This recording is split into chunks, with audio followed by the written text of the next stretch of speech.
दोस्तों, ये कहानी प्राचीन भारत के समय की है। आज के समय में हमारा देश तो आज़ाद हो चुका है, हम स्वतंत्र हैं, कभी भी और कहीं भी जा सकते हैं। लेकिन हमारा मन स्वतंत्र नहीं है, वो हमेशा गुलाम बना रहता है। हम शारीरिक रूप से तो स्वतंत्र हैं, लेकिन मानसिक रूप से हम गुलाम होते जा रहे हैं। मानसिक पीड़ा से हम ज़्यादा परेशान रहते हैं। तो दोस्तों, आज की ये सच्ची घटना आपके दिमाग की गुलामी को अवश्य दूर कर देगी। आपके दिमाग में हो रही उथल पुथल को शांत कर देगी। आपका अशांत मन शांत हो जाएगा। तो चलिए दोस्तों, लेट न करते हुए कहानी को शुरू करते हैं। दोस्तों, एक बार की बात है, निचले हिमालय की पहाड़ियों में बसे एक छोटे से गांव में निर्मल नाम का एक जवान युवा रहता था। निर्मल अपने गुस्सा स्वभाव और अशांत मन के लिए पूरे गांव में प्रसिद्ध था। वो बहुत ही गुस्से वाला युवक था। उसका मन एक जगह पर कभी टिकता ही नहीं था। उसका मन हर समय विचारों से भरा रहता था। विचारों के इस तूफान ने उसके मन को पूरी तरह से अशांत कर रखा था। शांति तो जैसे उसके जीवन से गायब हो गई थी। वो हर समय अपने विचारों में खोया रहता था और एक तनावपूर्ण जीवन जी रहा था। अपने अशांत मन और गुस्से स्वभाव की वजह से उसके घर वाले और गांव के लोगों से भी उसके संबंध अच्छे नहीं थे, जिस वजह से वह खुद को और भी ज़्यादा अकेला व अपमानित महसूस करता था। ऐसी अवस्था में वह और भी ज़्यादा मानसिक तनाव की स्थिति में रहने लग गया था। ऐसे ही एक दिन निर्मल मन गिराए हुए गांव से बाहर बगीचे की तरफ जा रहा था। उसका किसी से बात करने का मन भी नहीं हो रहा था, क्योंकि वह अपनी ज़िंदगी से और अशांत मन से बहुत ही ज़्यादा परेशान था। उसे कुछ भी समझ नहीं आ रहा था कि अब उसे क्या करना चाहिए। गांव से बाहर बगीचे में वह हर बार की तरह अपने दोस्तों से मिलकर अपनी बातें उन्हें बताया करता था। आज वह उसी बगीचे में गया तो उसके दोस्तों ने पूछा कि निर्मल, आज तुम बहुत ज़्यादा ही निराश हो और साथ में इतना परेशान हो। क्यों नहीं तुम उस पहाड़ी के पीछे एक आश्रम है, उसमें एक बहुत महात्मा रहते हैं, वो बहुत ही ज्ञानी है। क्यों नहीं तुम उनके पास जाते हो, वह तुम्हारी समस्याएं दूर कर देंगे। अपने दोस्त की बात मानकर निर्मल उन बौद्ध महात्मा से मिलने अगले दिन सुबह के समय ही अपने घर से निकल पड़ा। जब वह सुबह वहां पर पहुंचा तो उसने उन बौद्ध महात्मा को देखा। वह सुबह के समय आश्रम में लगे पौधे को पानी दे रहे थे। चारों तरफ चिड़ियों की चहचहाहट से आश्रम का वातावरण सुबह के समय बिल्कुल खिल उठा था। पौधे को पानी देने के बाद वह महात्मा एक पेड़ के नीचे ध्यान की अवस्था में बैठ गए। बौद्ध बिच्छू के चेहरे से एक शांति झलक रही थी। इस असीम शांति ने निर्मल को बौद्ध बिच्छू की ओर आकर्षित कर लिया। जब निर्मल बौद्ध बिच्छू के निकट पहुंचा तो उसने उनके चारों तरफ एक सकारात्मक ऊर्जा का अनुभव किया। निर्मल को यह महसूस हुआ कि इस अद्भुत शांति और सकारात्मक ऊर्जा का स्रोत कहीं ना कहीं बौद्ध बिच्छू के भीतर ही है। इसलिए वहीं बैठकर बौद्ध बिच्छू की आँख खोलने का इंतजार करने लगा। थोड़ी देर बाद जब बौद्ध बिच्छू ने अपनी आंखें खोली तो उन्होंने अपने सामने एक जवान लड़के को बैठा पाया, जो कि काफ़ी तनावग्रस्त और नकारात्मक भावनाओं से भरा हुआ लग रहा था। निर्मल ने बौद्ध बिच्छू की ओर लालसा भरी नज़रों से देखा और बड़े आदर भाव से कहा, हे मुनिवर, मेरा मन बहुत ही अशांत हो गया है। मेरे मन के विचार मुझे खाए जा रहे हैं। मैं एक क्षण के लिए भी शांति का अनुभव नहीं कर पा रहा हूँ। इस वजह से हर समय मैं बहुत ही गुस्से में रहता हूँ। थोड़ी सी बात पर हम गुस्से से उत्तेजित हो जाते हैं। किसी की बात मुझे नहीं लगती। कृपया क्या आप मुझे सिखा सकते हैं कि मैं अपने इस अशांत मन को शांत कैसे करूं? गुरुदेव, कोई उपाय बताइए। फिर बौद्ध बिच्छू ने निर्मल के दर्द को समझते हुए उसकी ओर देखा और कहा, मेरे प्यारे बच्चे, तो तुम भी अपने मन की चाबी किसी दूसरे के हाथ में दे दिए हो और आज तुम भी गुलाम हो गए हो। निर्मल को महात्मा की बात कुछ समझ में नहीं आई। उसने कहा, गुरुवर, यह मन का गुलाम और चाबी क्या है? कृपया मुझे विस्तार से समझाइए। बौद्ध महात्मा ने कहा, निर्मल, मैं तुम्हें एक कहानी सुनाना चाहता हूँ। इस कहानी में मानसिक शांति और खुशहाली के सारे रहस्य छुपे हुए हैं। क्या तुम इस कहानी को सुनना चाहोगे? निर्मल ने कहा, हाँ, करके अपना सर हिला दिया और पूरी एकाग्रता के साथ कहानी सुनने को तैयार हो गया। उसके अंदर की उत्सुकता अब अपने चरम पर थी। बौद्ध बिच्छू ने कहानी सुनाना शुरू की। बहुत समय पहले की बात है। एक नगर में आलोक नाम का एक आदमी रहता था। आलोक बहुत ही महत्वाकांक्षी व्यक्ति था। उसके हर काम में लोगों से ही सुनने मिलती थी। लोग उसकी और उसके काम की खूब तारीफ किया करते थे। अगर उसे किसी काम में असफलता या लोगों से बुराई सुनने को मिलती थी तो वह घर पर चिंता और तनाव में चला जाता था।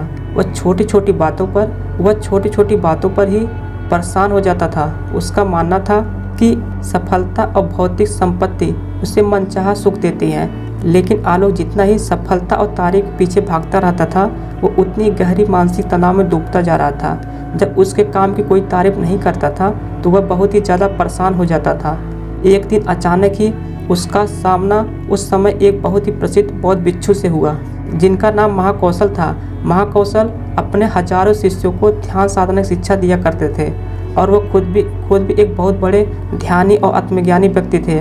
महाकौशल की अद्भुत एकाग्रता और स्थिर शांत चित्त से प्रभावित होकर आलोक ने उन्हें अपनी भटकते मन को शांत करने का तरीका जानना चाहा। आलोक ने कहा, हे महात्मा, मैं हमेशा सफलता के पीछे भागता रहता हूँ और लगातार और भी अधिक पाने के लिए प्रयास करता रहता हूँ, फिर भी मुझे कोई अस्थायी संतोष नहीं मिल पाता। मैं सफल भी हो जाता हूँ, लोग मेरी तारीफ भी करते हैं, लेकिन मुझे अंदर से संतुष्टि नहीं मिल पाती है। मेरा मन भटकता रहता है। हे गुरुवर, मुझे इस बेचैनी से और इस अशांत मन से छुटकारा पाने के लिए कृपया करके कोई उपाय बताइए। बौद्ध महात्मा ने उसकी तरफ करुणा भरी नज़रों से देखा और उत्तर दिया, तुम्हारा मन अशांत नदी की तरह है जो हमेशा बहता और दौड़ता रहता है, कभी भी स्थिर नहीं रह पाता। अपने अशांत मन को शांत करने के लिए तुम्हें अपने विचारों को बिना किसी रुकावट के जाने देने की कला सीखनी पड़ेगी। आलोक ने कहा, हे महात्मा, लेकिन मैं विचारों को कैसे जाने दे सकता हूँ? आखिर मैं भी तो अपनी इच्छाओं और महत्वाकांक्षाओं से जुड़ा हुआ हूँ। ये सुन भिक्षु महाकौशल मुस्कुराए और बोले, कल्पना करो कि तुम्हारे हाथ में पानी से भरा हुआ गिलास है। अब तुम जितनी देर इसे पकड़े रहोगे, यह उतना ही भारी होता चला जाएगा, और अगर तुम काफ़ी लंबे समय तक इसे पकड़ कर रखोगे तो तुम्हारे हाथ में दर्द होना शुरू हो जाएगा। लेकिन अगर तुम अपनी पकड़ ढीली करते हो और इसे जाने देते हो तो इसका भार खत्म हो जाएगा। निर्मल अपने गुरु द्वारा सुनाई जा रही कहानी और उनके संदेश को बड़े ध्यान के साथ सुन रहा था। वो समझ रहा था कि अपने विचारों और इच्छाओं से चिपके रहना ही उसके अशांत मन का कारण है। यह भी एक कारण है जिसकी वजह से उसका मन अशांत है, क्योंकि निर्मल भी आलोक की तरह ही विचारों को पकड़ कर रखता था। छोटी छोटी बातों पर बार बार विचार करता रहता है, जिससे आलोक की तरह ही उसका मन भी बेचैन रहता है। गुरु कहानी सुनाते जा रहे थे और निर्मल सुनते जा रहा था। गुरु ने कहा, बौद्ध भिक्षु महाकौशल की बातें उस आलोक को बड़े ही अच्छे से समझ में आ रही थी। बौद्ध भिक्षु महाकौशल की सलाह को मानते हुए आलोक अपने विचारों को जाने देने का अभ्यास करना शुरू कर दिया। वो अपने विचारों और भावनाओं को बिना किसी पूर्ण निर्णय के जाने देता। आलोक के मन में बस विचार आते और थोड़ी देर उसके दिमाग में रहते और फिर चले जाते, क्योंकि वह उन विचारों को अपने दिमाग में बैठने नहीं देता था। जब विचारों को दिमाग में बैठने की कोई जगह नहीं मिलेगी तो विचार खुद ब खुद अपने आप चले जाएंगे। महाकौशल भिक्षु ने कहा, इंसान बेवजह अपने विचारों को अपने दिमाग में बैठने की जगह देता है। वह जितना ज़्यादा किसी बात पर विचार करेगा, उसके दिमाग पर विचार उतना ही गहरा असर डालता चला जाएगा, अर्थात उतना ही जगह बनाता चला जाएगा। क्योंकि इंसान जितना ज़्यादा विचार करेगा, विचार उसके दिमाग में उतना ही ज़्यादा जगह बना लेगा, और जब विचार जगह बना लेता है तो वह जल्दी दिमाग से निकलता नहीं है। महाकौशल भिक्षु ने आलोक से कहा कि जो चीज़ें घटित हो चुकी हैं, जो घटनाएं घटित हो चुकी हैं, या जो कुछ तुम्हारी ज़िंदगी में हो चुका है तुम्हारे साथ, चाहे वह कितना भी बुरा क्यों ना हुआ हो, अगर आप उन विचारों को अपने दिमाग में बैठने देंगे, उन पर विचार करेंगे, तो आपका दिमाग कभी भी शांत नहीं रहेगा। क्योंकि जो घटनाएं घटित हो चुकी हैं उसे आप बदल नहीं सकते हैं। चाहे मैं कहूँ कि जैसे बारिश हो रही है, ये भी एक घटना ही है। अब बारिश हो चुकी है और हम सोचे ना हुई होती तो ज़्यादा सही रहता, तो इस बात का कोई मतलब नहीं रह जाता। अब बारिश हो चुकी है, अब तो जो होना था वो हो गया। उसी तरह से अगर आपकी ज़िंदगी में कुछ बुरा हो गया है तो अब वह बुरा हो चुका है। अगर आप अब उस बात पर जितना ज़्यादा जोर देंगे तो वह आपके दिमाग में उतना ही ज़्यादा जगह बनाता चला जाएगा। इसलिए आलोक, ऐसे समय में अगर आपके दिमाग में बहुत सारे विचार आ रहे हैं, आपके दिमाग को शांत कर दे रहे हैं, तो आप उस पर विचार मत कीजिए। बस उन विचारों को आने दीजिए और उस पर ज़्यादा सोचिए नहीं। विचार आएंगे और थोड़ी देर बाद चले जाएंगे। जब उन्हें आपके दिमाग में बैठने की जगह नहीं मिलेगी, कई बार कुछ लोग छोटी छोटी बातों पर बहुत ज़्यादा ही सोचने लग जाते हैं, फिर वो उतना ही ज़्यादा परेशान रहते हैं। महाकौशल भिक्षु ने कहा, आलोक, अब तुम खुद ही अपने आप को देख लो। तुम यही सोचते हो कि लोग मेरी तारीफ नहीं कर रहे हैं, या जिस दिन तुम्हारे काम की तारीफ हो गई तो उस दिन तुम्हें बहुत ही अच्छा लगता है, लेकिन जिस दिन तुम्हारे काम की तारीफ नहीं हुई तुम्हें बहुत ख़राब लगता है। अर्थात तुम अपनी ज़िंदगी की खुद दूसरे के हाथों में सौंप दिए हो। तुम्हें क्या मिल जाएगा अगर कोई तुम्हारी थोड़ी तारीफ भी कर देगा?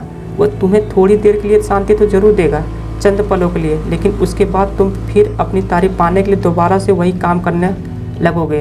पूरे दिन पूरी रात तुम इसी सोच में बिता देते हो कि मैं कितना बढ़िया काम करूं कि लोग मेरी तारीफ़ करें, या ऐसा क्या करूं कितना बड़ा बन जाऊं कि लोग मेरी तारीफ़ करें। ये विचार तुम्हारे दिमाग में जगह बना ले बैठा है। इस विचार से तुम हमेशा परेशान रहते हो। तुम्हें अपने दिमाग से इन विचारों को जगह नहीं देना चाहिए। अर्थात अगर ऐसे विचार तुम्हारे दिमाग में आए तो उस पर विचार ना करो। इस बात की आशा मत रखो कि लोग मेरी तारीफ़ करेंगे। यही आशा ही तुम्हारे दिमाग को अशांत कर दे रही है। पूरे दिन पूरी इसी सोच से तुम बिता देते हो कि मैं कितना बढ़िया काम करूं कि लोग मेरी तारीफ़ करें, या ऐसा क्या करूं कितना बड़ा बन जाऊं कि लोग मेरी तारीफ़ करें। ऐसा विचार तुम्हारे दिमाग में बैठा है। इस वजह से तुम हमेशा परेशान रहते हो। तुम्हें अपने दिमाग से इन विचारों को जगह नहीं देना चाहिए। अर्थात अगर ऐसा विचार तुम्हारे दिमाग में आए तो तुम उस पर विचार न करो। इस बात की आशा मत रखो कि लोग मेरी तारीफ़ करेंगे। यही आशा ही तुम्हारे दिमाग को शांत कर दे रही है। अशांत मन का यह भी बहुत बड़ा कारण होता है कि किसी से बहुत आशा लगा लेना, किसी से बहुत उम्मीद रखना, क्योंकि उम्मीद रखना भी तुम्हारे मन को एक दिन शांत जरूर कर देगी।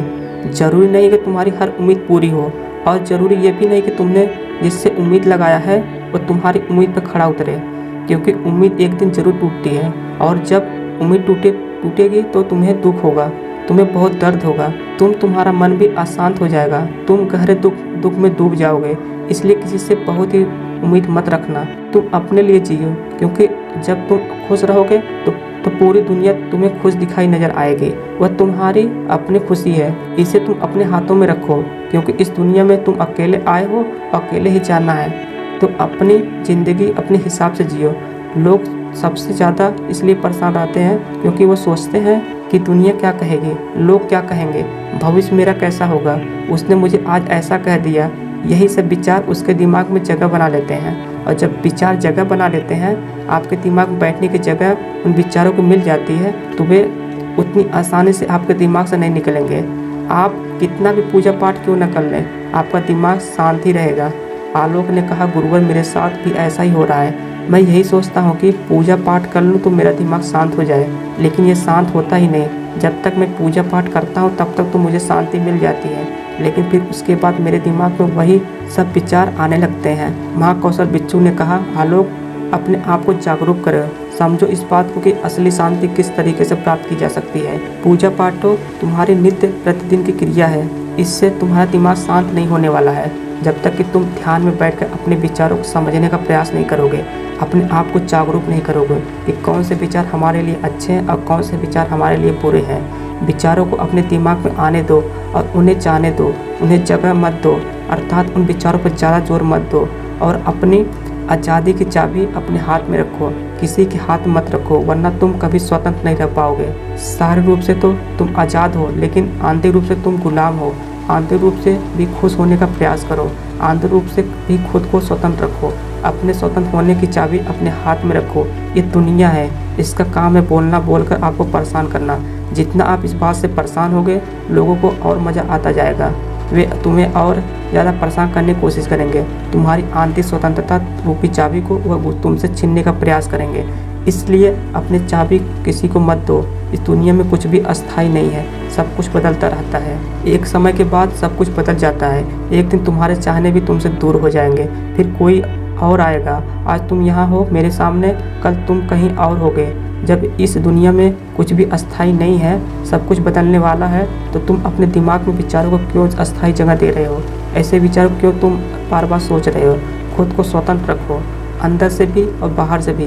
अंदर से स्वतंत्र रखना बहुत ज़्यादा ज़रूरी होता है। महाकौशल की बात सुनकर आलोक को सब उत्तर मिल चुका था। इधर गुरु ने कहानी का अंत किया और कुछ देर शांत होकर निर्मल से पूछा।